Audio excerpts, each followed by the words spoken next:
you must chase fulfillment, not money. I think money will come.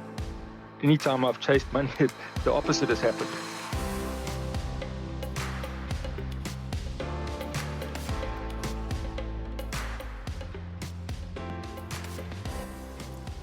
Welcome to another edition of Expedition Business, where we talk to inspiring South African entrepreneurs about the highs and lows of their business journey and how on earth they manage to keep the flame of business adventure burning.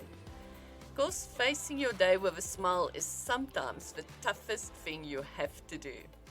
My name is Christelle Rosley Venter, your host and the one lucky enough to be talking to Mark Collins, who is, amongst others, the founder of a very famous Otter Run. But before I introduce Mark to you, I would like to remind you to subscribe, like, comment, and share this podcast with as many of your friends and family as possible.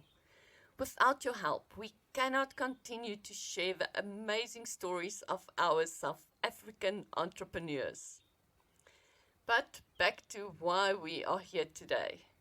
Mark Collins is the organizer of a #1 trail running event in South Africa, expedition racer, motivational speaker, and passionate conservationist.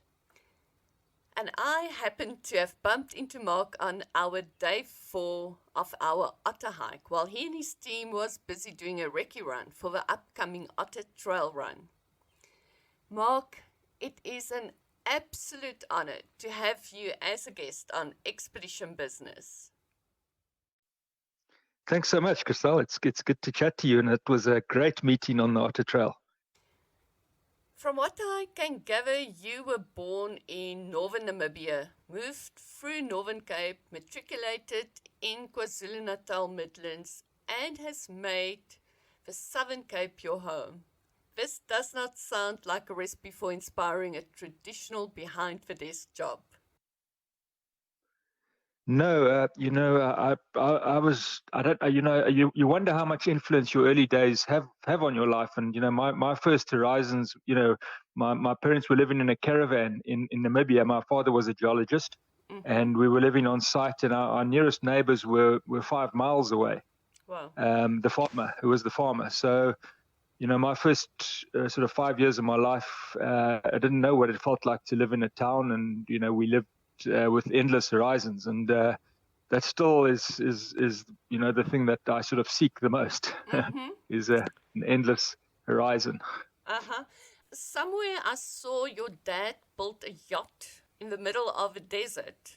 Yes, yeah. No, that's my dad did. He built a trimaran. He was fascinated by sailing.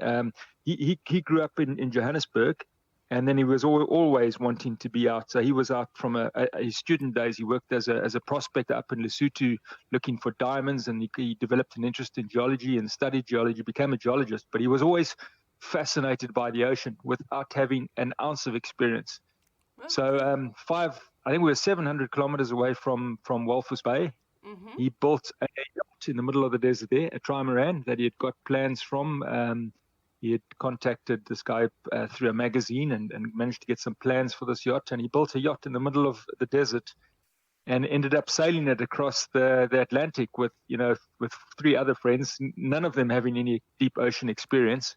Okay. What an incredible adventure. Oh, wow. And I assume that is where you and your brother got all your adventurous spirit from. Yeah, you never know how much of who you are is genetic and how much is nature, nurture, how much is your life influence you. I don't know. But definitely. We developed an ability from him to read maps. That's one thing. And that does help. And I assume I see one of the adventure sports that you have completed is the Camel Trophy. I assume reading maps does help there. Yeah, no, map reading helped us a lot to get into the Camel Trophy. It was our South African selections in those days were very competitive. We had a rigorous selection phase, and John and I managed eventually to get through it and become the South African team. That was in '98. So that's 26 years ago. Sure. But map reading was a big part of that. So yes, our map reading ability stood us in good stead in the past. Basically with GPSs these days, it's a useless skill. for most people. There's Uh-huh. very few applications, but we found them. Okay. Yeah. But I see that there is a couple of adventure races where you're not allowed to use GPSs. You still have to work on a map.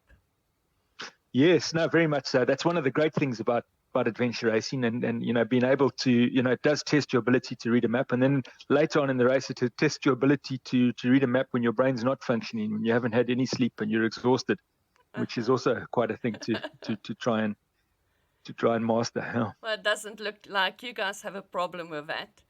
But Mark, just quickly, have you ever thought of doing anything else in your life except being part of an adventure sport industry? No, absolutely. I have thought a lot. I mean, I think like a lot of people, you are pressurized to follow a more conventional life, and that pressure is tremendous. From people who, not well from society, but generally from people who want the best for you.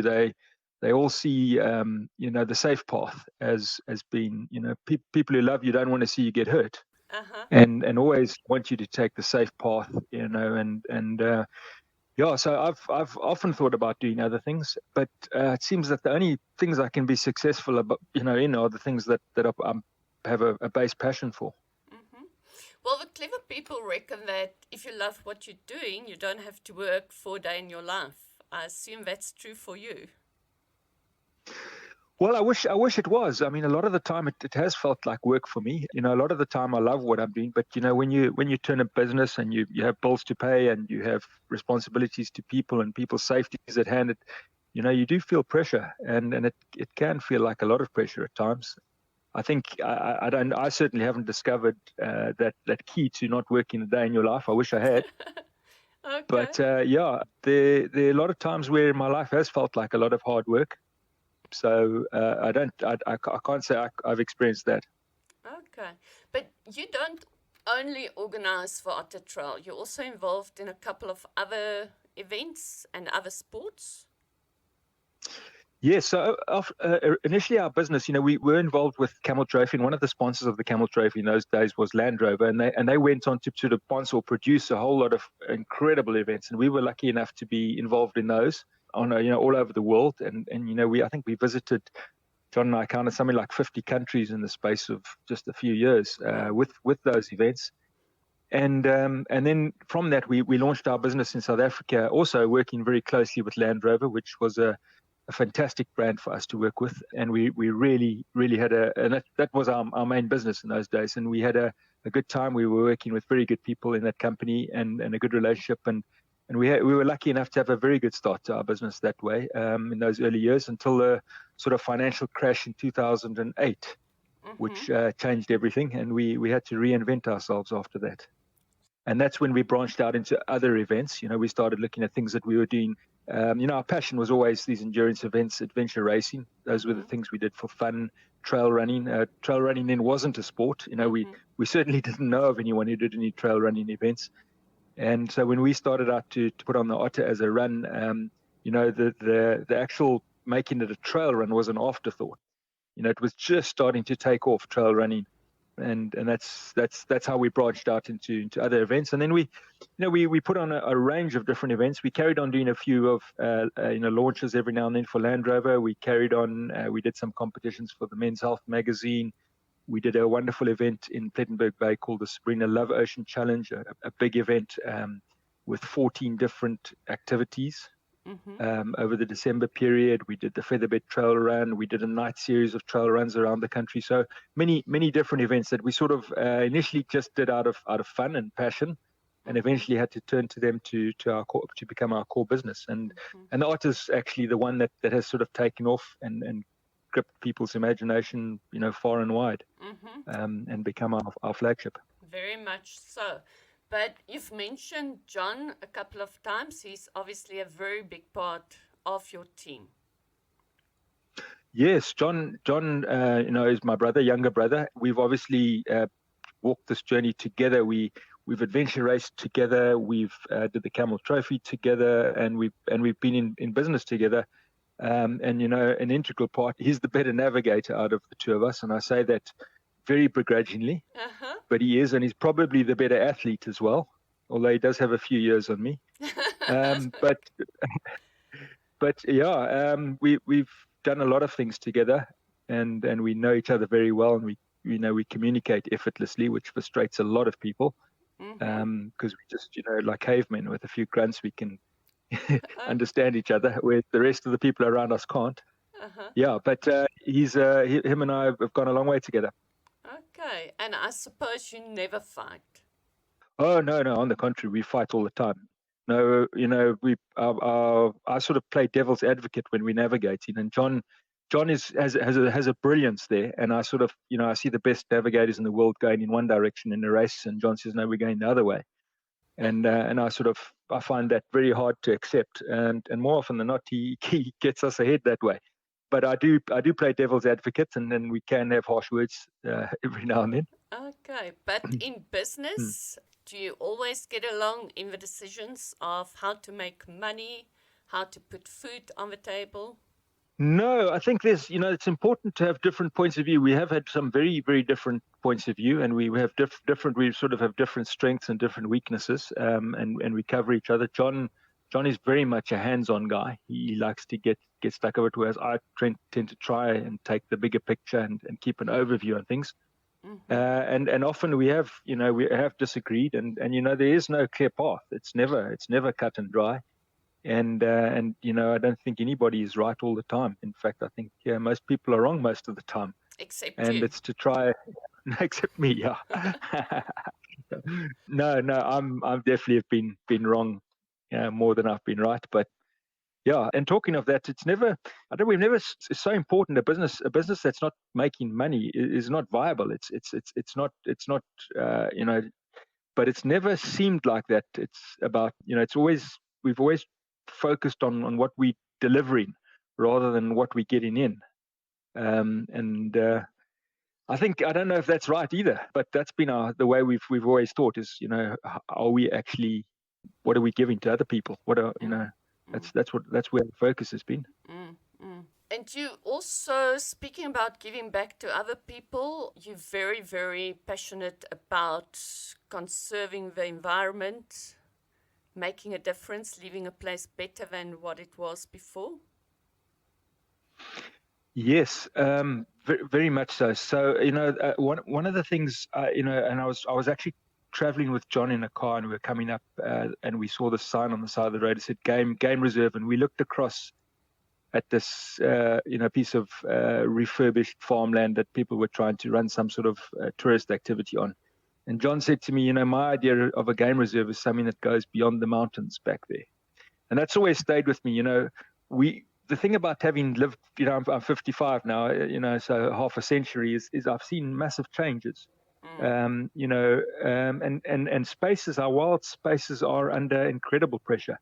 I mean, we in the time that I've been alive, we've lost 80% of our wild lions, which is huge. And it doesn't seem like I've been alive that long, but I have seen massive changes, and it does worry me. And we're a part of it. Every one of us, we all have an impact. We all consume, we all try to consume, and make ourselves comfortable in this world. And that has a price to it. And that price, it seems to be affected in our wild places quite a lot. And so for me, I desperately need to know that there's a big expanse of wilderness out there. And that's where I see, heaven. And so it concerns me a lot, the impact that we are having, and I feel conflicted, about my lifestyle and about the things we do all the time. I question them. And I think about my mom. She brought us up. She'd take us to the beach. I often tell the story during the Otter, and she would make us pick up other people's litter, which was always embarrassing and a nuisance. But she said the beach is now better because we were there. Wow. And I thought, if you can say that a place or a community or something is better because you were there, that's about the best thing you can do as a human being, because you were there. And so it's not easy to do that. It's very easy to say that. It's not easy to do that because we do all have an impact. But I think that's sort of like something I would aspire to be. I must say, while you're talking, I was thinking back to our Otter hiking trip, and there is so much debris that washes out from the ocean. It is super sad to see. That's another thing that has changed a lot. In the time that I've been down here in Nisen on the coast, is the amount of debris that comes out of the ocean is just, it was very lit. Well, it obviously was there, but it was nothing like it is now. I've got a little rock climbing project here in Nisen that we go visit, and it involves a scramble around the coast. And there's a small little cove. It's very small, and it takes me about an hour usually to pick up all the debris that collects there. And so once every while, I'll take a big sheet of shade net down there, and I'll fill it with debris, and then haul that shade net back. And then I separate it sometimes just to have a look at what type of debris, what type of plastics and things are washed up there. But it becomes, I went there yesterday and I had a look at it, and that cove is, I cleaned it out spotless, took out every little piece of plastic I could find out of there, and now it's just choked again with plastic, just in such a short space of time. Wow. And it's hard to remain positive and optimistic, when you see all the work that you've done undone so easily. Well, what about the trail run where the focus is on how much debris you can pick up on your way, and the winner is the one with the biggest bag of debris? Yeah, no, that's an idea. We've thought about doing something similar with that, but on the Otter Trail run, we do talk very much about leaving the trail better than you find it. And if we've got, like in rugby, they've got this yellow card system where it doesn't matter who starts the fight. It's if you come in afterwards, you get the yellow card. And it's the same. You cannot run past a piece of litter. The guy in front may have dropped it, but he might have dropped it by mistake.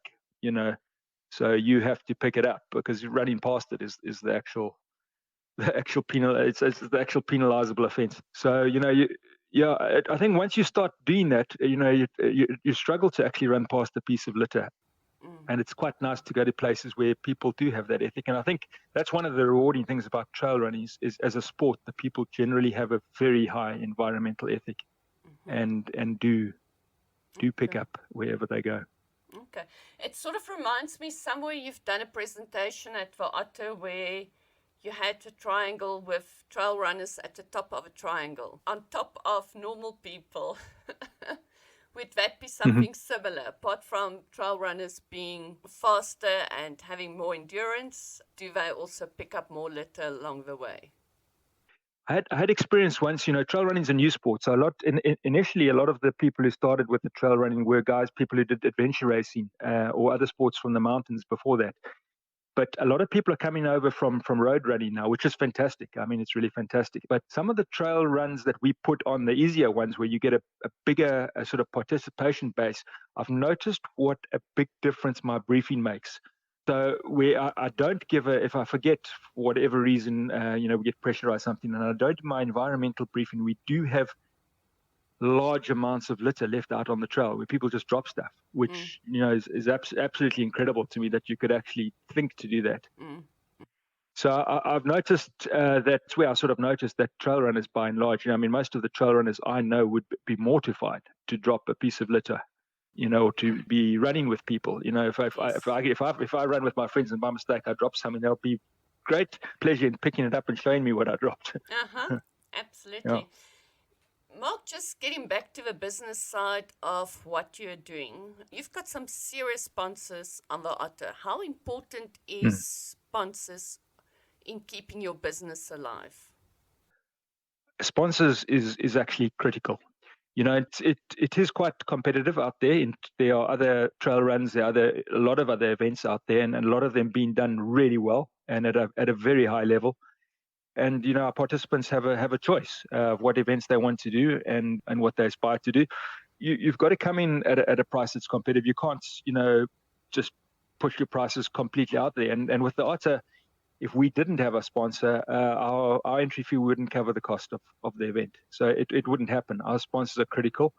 And they also, when you're under pressure financially, you don't always make the best decisions for an event. And I always say, that's one of the things I do is with the crew is I take people that I really respect and I put them on our crew, and I give them the independence to make decisions regarding people's safety and regarding the environment that is independent of the finances of the event. So they don't have to think about that, because in the back of your mind, as the business person, you will inevitably think about what is this going to cost me, and is this am I going to be able to pay the bills at the end of this event? That goes through your mind. But I must just give you some context. We are very fortunate position is that we have had a big group, the Faces group, buy into the Otter African Trail Run, or buy into Magnetic South. They bought into our company Magnetic South.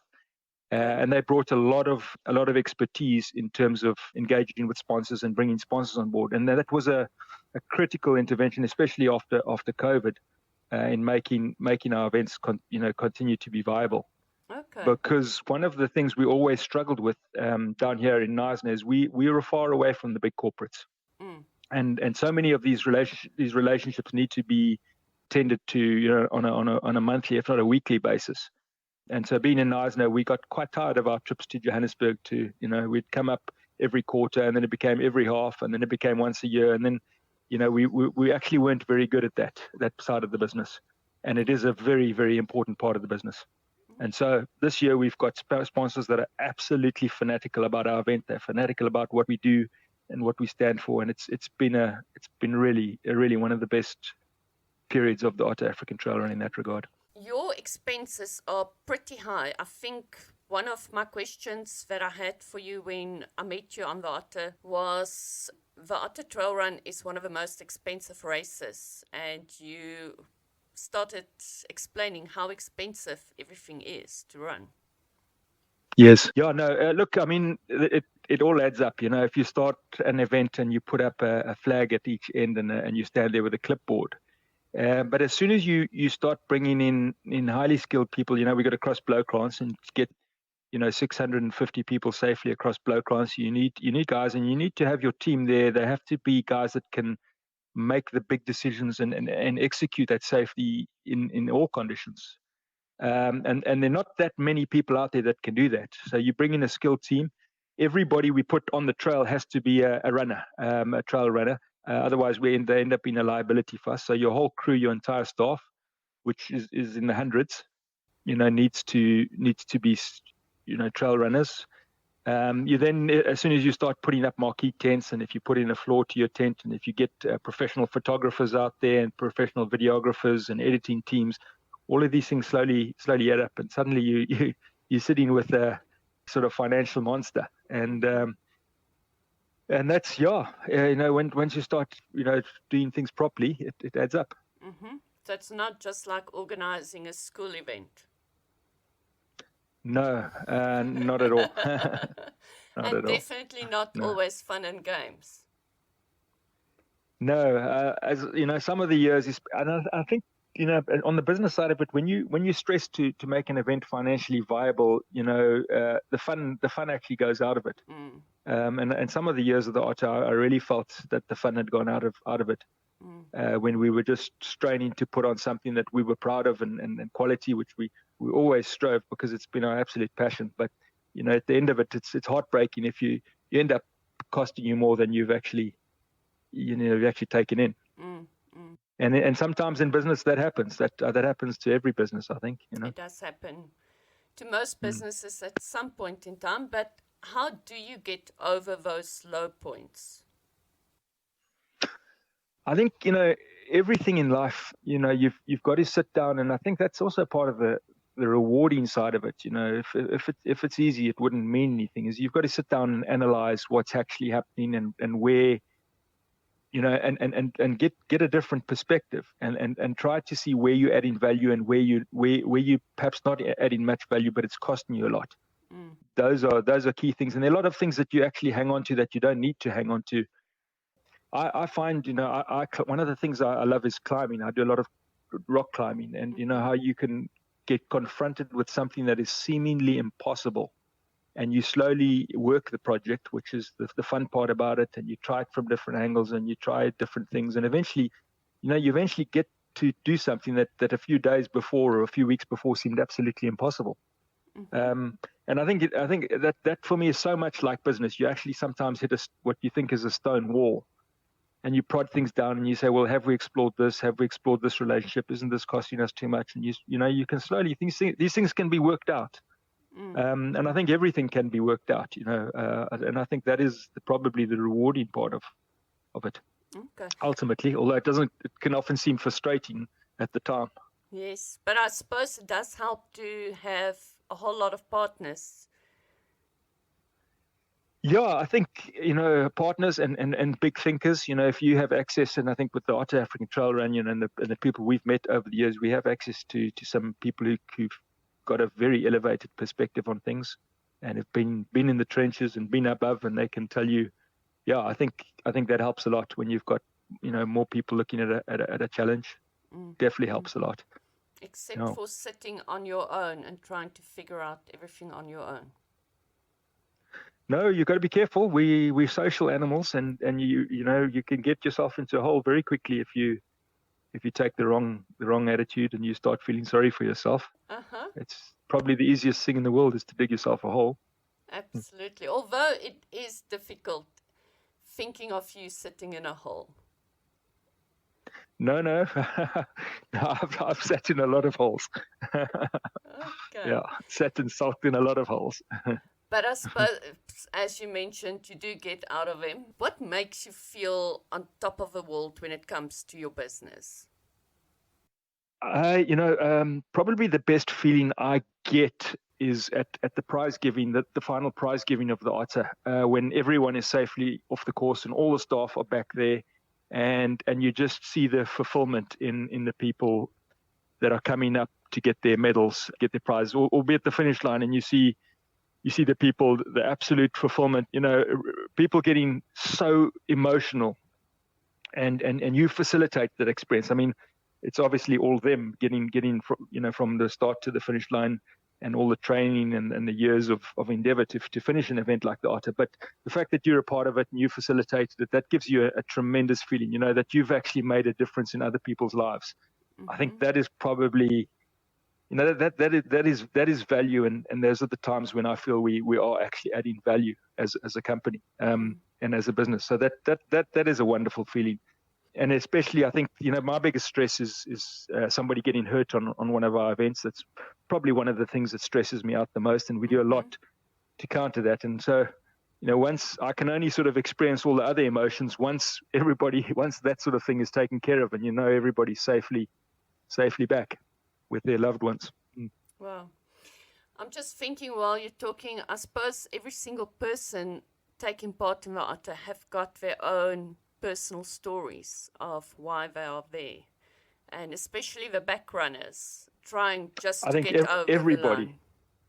No, that's what we've learned. Everybody has a story. Everybody has a struggle. The front runners, the back runners, they've all got other things going on in their lives. This is just one aspect of their lives, and all of them have sacrificed to be there, sacrificed time. They're all running a journey, and and that's one of the things that we learned. Sometimes inadvertently, you whatever reason have to engage with one of your participants beyond the event, and you learn how interesting other people's lives are, and how much something like this can mean. And that's also one of the fascinating things about us human. People need to do hard things. I've just learned that. In life, you've got to do hard things, because that's where fulfillment comes from.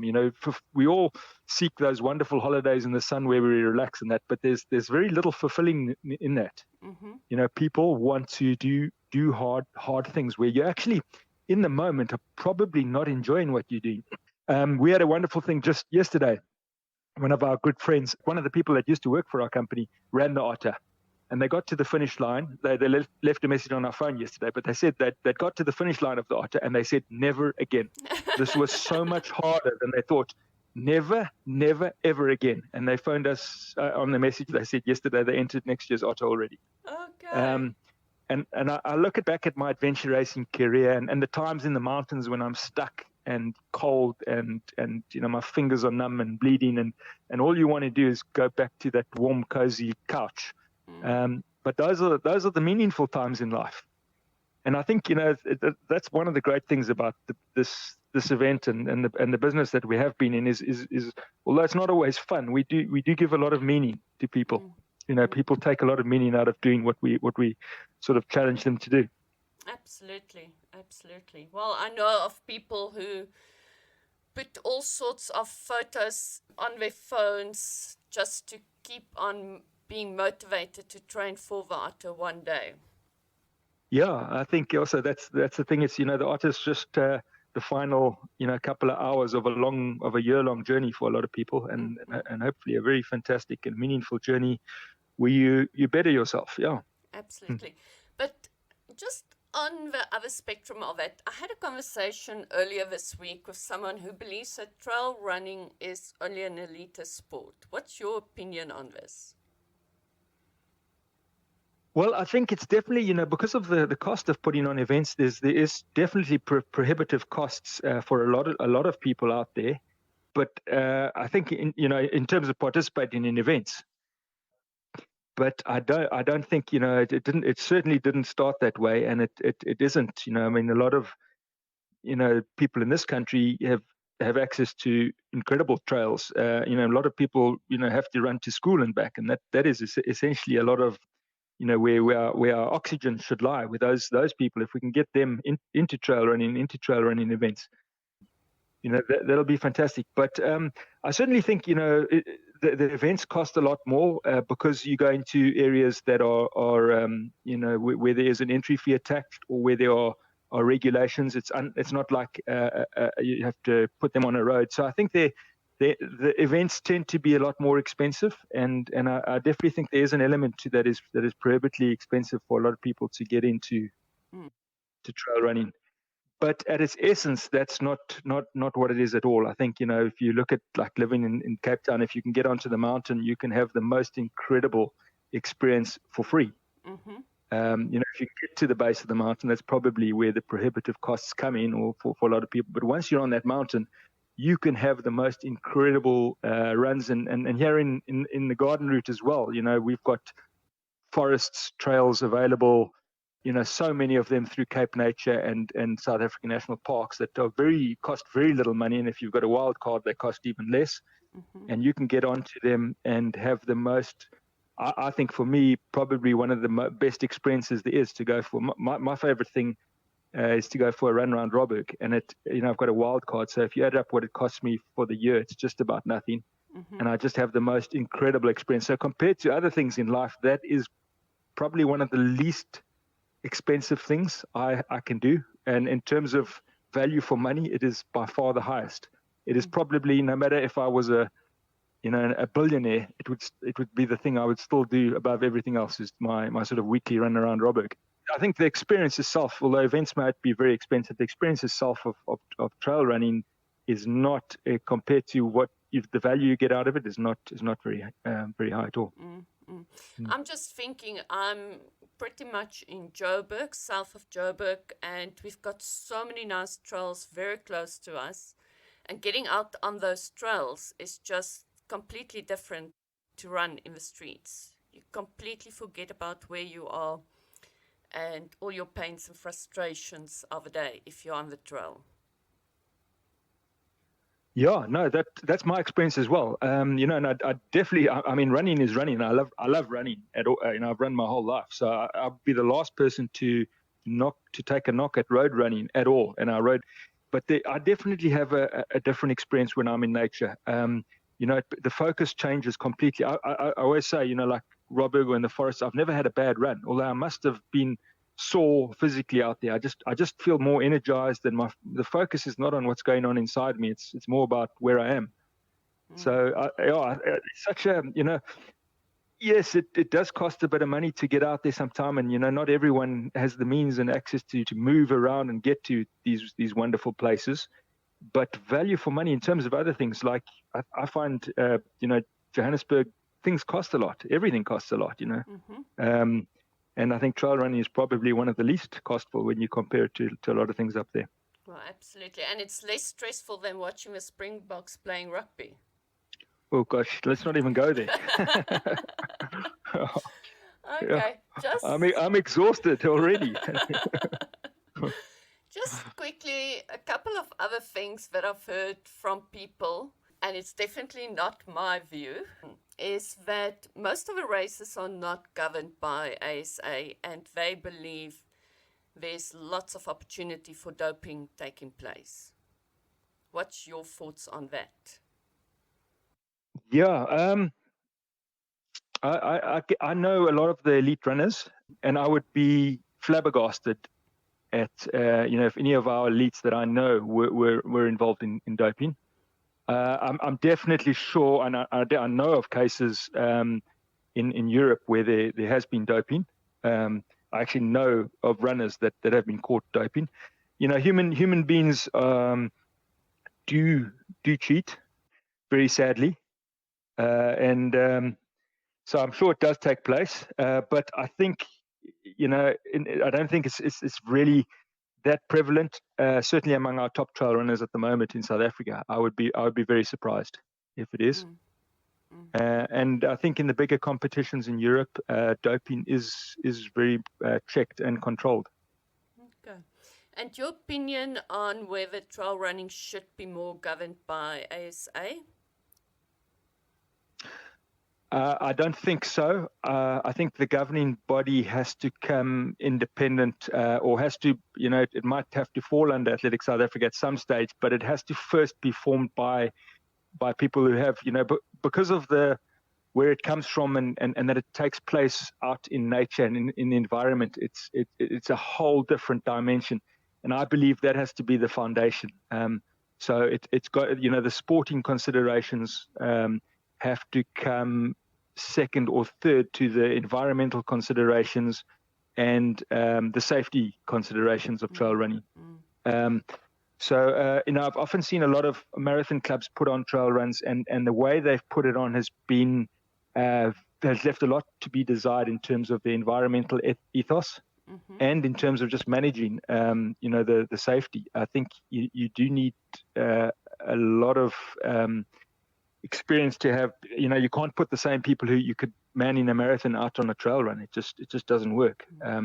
You have to have specialists. The mobility of your team out in the field has to be is such a critical component to the participants' safety and as I say, the environment. So I think ultimately, worldwide, you probably do need a governing body to maintain the sport, but it's got to be something you enter into with a lot of caution. You cannot take the template of organizing road races and put it onto trail running in any way. It's just too different. That definitely makes sense. But in the meantime, there's a lot of races popping up left, right, and center. Do you think there's still space in the South African environment to make money from trail running? Yes, absolutely. I think there's the sport has just grown phenomenally, and I think there is definitely scope. I think it'll continue to grow. More people that get exposed to it. I know so many people who've only been exposed to it in the last sort of 3 years. COVID, funnily enough, was such a big instigator with people getting out and doing trail running and outdoor sports in general.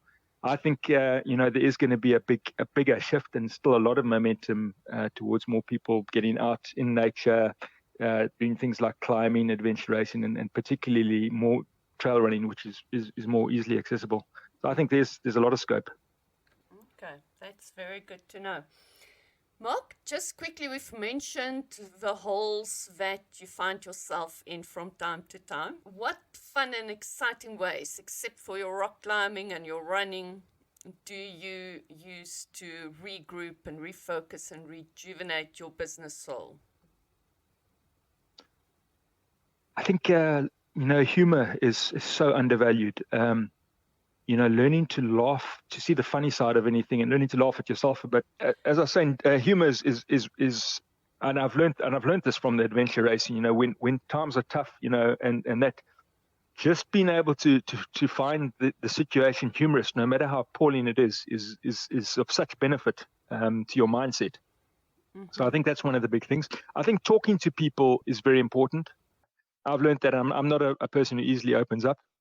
I tend to close down, but that's probably the worst thing you can do when you're in a hole is actually talk to people, and having a network of people that you can talk to is key. Okay, would your wife be part of that network? Yes, no, definitely. But I think it's also important to, my wife and I, we do business together and we do a lot of things together. I think it's important to also have outside perspectives, people who don't necessarily share your disappointments with the same intensity you do, or are not as affected by it, to get their perspectives and talk to them about it and find out, that everybody on this planet has challenges in every aspect of their lives. And you're not alone. And some people cope with it, and some people don't. And the people that cope with it have ways of seeing things, and also giving perspective. Perspective is such an important thing, because you can, the first thing about being in a hole is you've lost perspective. Mm. Mm. That's what the hole is. Yeah. Okay. Would you consider seeing somebody like a business coach, or would that not be part of your makeup? Yes, I have done that, and again also with great reluctance, or I have sort of been pushed into doing that. People I respect have sort of said, no, see this person, speak to this person. So I think there's a lot of value in that, definitely. Okay. So, and if you could be 20 years old again, and you could change anything, what would that be? I wish I could. I wish I could go back to myself and just say, just get rid of this idea that you have to be somebody else for anybody else. When you're 20, you actually, you're in such a strong position in terms of you can't really let anyone but yourself down. Mm-hmm. You've got an immense amount of freedom. You don't, you shouldn't have the responsibilities of a spouse, a partner, or children, which are the big things that you do. Once you commit to those sort of things, you have really big responsibilities. So when you're 20, you don't have those, and that's an immense amount of power and freedom to go and find out who you are and to follow the things that you're interested in. And I wasn't. It took me until my late 20s before I finally found out that the only way I was going to be successful at anything was when I started doing things that I was really interested and passionate about. Mm-hmm. The things that you'd lie awake and at night and your palms would sweat with excitement. Those are the things that and it doesn't matter what they are. Unfortunately, those are the things where you're going to find the energy to make a success. Mm-hmm. From those things. The things that bore you, that frustrate you, that those are the things that certainly in my experience, those are not the places where you should go and seek to make a living. Even if that is what everyone says, wherever money is. Yeah, especially I think, and also chasing money, you must chase fulfillment, not money. I think money will come. If you chase money, I don't know. Certainly, anytime I've chased money, the opposite has happened.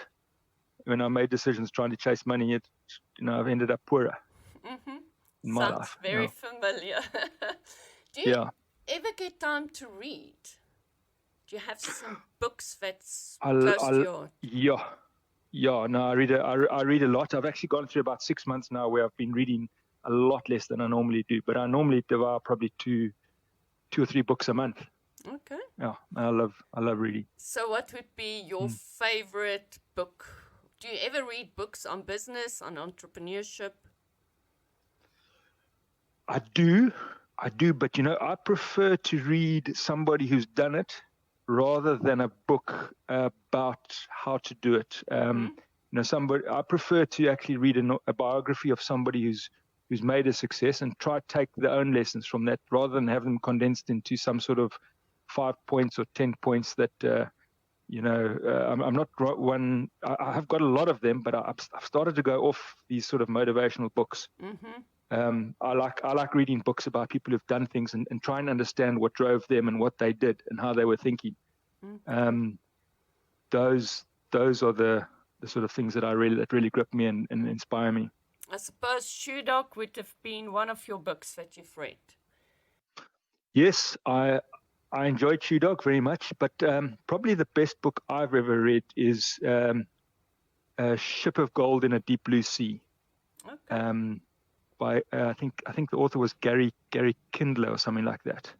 Okay. And it's a book written in 2 parts. It's about a shipwreck and gold and treasure that was recovered at a depth that had never been recovered before. And the sort of the guy who the book's about just refuses to see anything as an obstacle. He just overcomes every challenge and develops these robotic underwater submersibles that go down, and he develops them with a fraction of the cost of everybody else. And eventually he makes the biggest treasure haul that at that point in time had ever been done. And I love that book. I probably read it 4 or 5 times. Okay, something that you still want to do in the future, get involved in? Yeah, my sort of I'm at a time where I'm changing. I definitely want to do more involved in conservation, in rewilding, in convincing people with big tracts of land to pull fences down, to get big herds of game migrating again. I think that is key to restoring ecological balance, to get migrations going wherever we can. So those are my passion. Create more wild landscapes or restore more wild landscapes. Okay. It was actually my next question. What would be the metaphorical mountains that you still want to climb in the next 3 to 5 years? Would that be part of it? Yeah, I think so. Very much so. A guy I looked up to was Dr. Anthony Hall Martin, who was instrumental in starting Africa Parks. And I actually had the fortune of meeting him, and I know some of his family members very well. To try, my mountain would be to try and no ways that I could, but have some sort of legacy that would be in that direction. Wow. Work towards something like that. Apart from helping so many people reaching all their trail running dreams. Yeah, I think so. I think I had such a nice experience the other day on my run around Joburg. I was feeling sorry for myself, a little bit of a hole because I've pulled both my calf muscles somehow, and it's so unfair that life would treat me like that. So I was thinking about it and running around Joburg, and I bumped into a guy. There was hardly anyone on the mountain at that stage, and I went past, and a guy said to me, "Hey, Mark Collins," and he recognized me. He was one of the guys who ran the Otter a few years ago. He said, "It's so nice to see you in your natural environment." Anyway, I thought, yeah, and it's amazing how a little greeting like that changed my perspective on my run and my day. So I had a wonderful run around Joburg, and on the way back, I bumped into him again, and he actually ran to court to catch up with me, and he came next to me, and he said, "I remember something you said in the briefing of the Otter 3 years ago. He said, you must leave a place better than you found it." And he said, me and my girlfriend, his girlfriend was Canadian. He said, wherever we go, that's what we do now. Okay. And it was for me, that was such a thrill, and such a thrill that this guy had taken the time to actually chase me down and tell me that. Wow. So it's nice to know you have a little bit of an impact somewhere. And you definitely have left a legacy already. Little one, hopefully. Nice. I think my mom left the legacy. Yeah. So inspirational quotes, would that be part of your makeup? Yeah, I think what I like is Theodore Roosevelt, the American president, who said the credit, it's not the critic who counts. I think that's very applicable in life these days. I think people get criticized on a scale that's unprecedented these days from all angles for everything they try. And I think to remember that for people who are trying things, that it's not the critic who counts, it's the person who's actually doing the things, the person who's in the arena. I think the way Teddy Roosevelt says, credit belongs with the person who's, I can't remember exactly how the quote goes, but he's got blood on his face and mud on his face. Okay. Mark, just quickly for anyone who want to start a business, especially in the trail running or just in the health industry, what would be your message to them? I think you must look at where you envisage going. You've got to what do you see yourself doing, and how do you end up spending your time, and be focused and aware of that, aware of what your desired outcome of your business is before going into it. I think a lot of people do trail runs and are inspired by it, but when you put them on, it's a different thing as well, and it becomes a business, and it becomes something that you've got to dedicate a lot of sort of administrative time and other time to, and you've got to be sure that you're open-eyed to that, I think. But yeah, if anyone going into the trail running business, I would urge them to put the environment first, and then very close second to that, your participant experience, and that's where creating value for your participants. Okay. Just for interest's sake, how long does it take to put something like an Otter Trail together?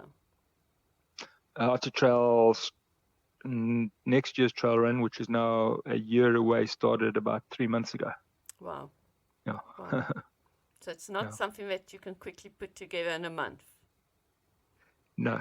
Look, I think you could probably put a trail run in your local, park or area together a lot quicker if you're clever and you're a good organizer.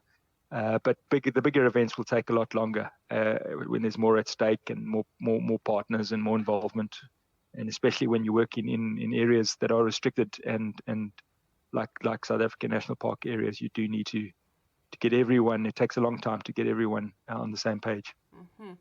And in terms of being involved with other types of sports, I know somewhere I saw something about 360 ball that you guys are also involved in. Do you think there is a market for new activities like that?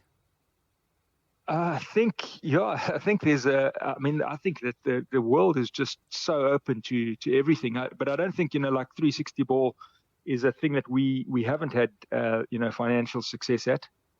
On the contrary, it's been one of the big costings. We got a lot of acclaim for it, and it got a lot of coverage, and worldwide we won awards for it. We won big awards in Germany and all sorts of things. But as a business, it hasn't been a success at all. So I don't think it's necessarily because of that there's the idea was wrong, or because that there's not a space for it. I think it's because we did it wrong. We made the incorrect decisions and we went the wrong way, which happens. That happens in business.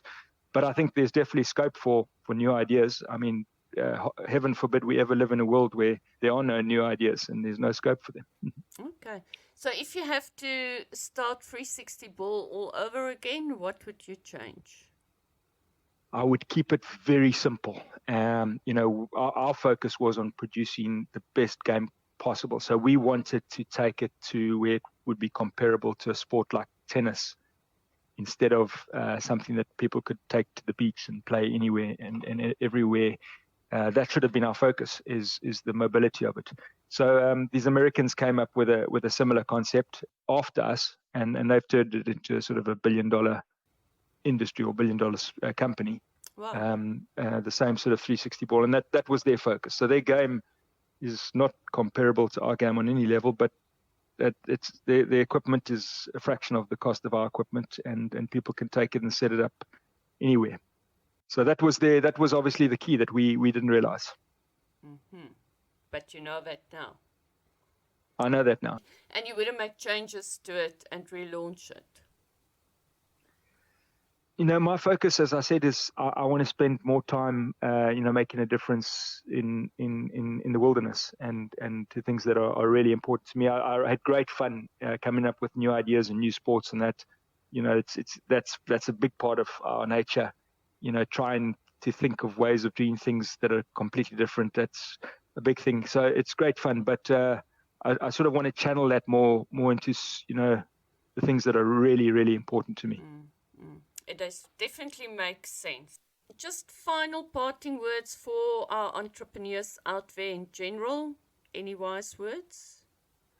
I think I've learned it's a journey. There are times where you feel like you're doing everything right and you can't do anything wrong, and you're on the right track, and then suddenly something you didn't see comes along, and suddenly you're on the wrong track again, and then for a long time it feels like the world's against you, and then sooner or later you're suddenly up and riding again and heading in the right track. I think it's a journey to I would say just try always to have perspective. Take a step back. There are things that you're going to believe strongly in, but you must always have the courage to question your beliefs, and always not necessarily listen to other people's, take other people's advice, but always be open to it. Not every all advice you get is applicable, but there's certainly some things you can learn. And certainly if you can have another way of looking at things, you get so stuck in your own perspective of the world. Yeah. Absolutely. And it's not always right. And I suppose just keep on moving. Yes, yeah, no, absolutely. Keep moving forward. The worst, yeah, you're only really in a hole when you stop moving.